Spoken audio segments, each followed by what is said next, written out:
లగరా పరమాత్మ లగరా ఎన్నీళ్ళు సన్నీళ్ళు ఏకము చేసినము స్నానమాడంగా లగరా లగరా సాంబయ్య లగరా నాయ్య లగరా పరమాత్మ లగరా మల్లెలు మాలలో నీకోసం తెచ్చినము అలంకరించంగా లగరా లగరా సాంబయ్య లగరా నాయ్య లగరా పరమాత్మ లగరా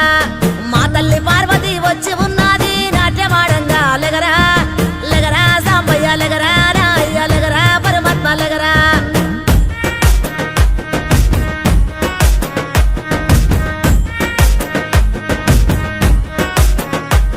నీ భాష ఏందయ్యా నీ ఆశ ఏందయ్యా మా గోస నీకు సమజ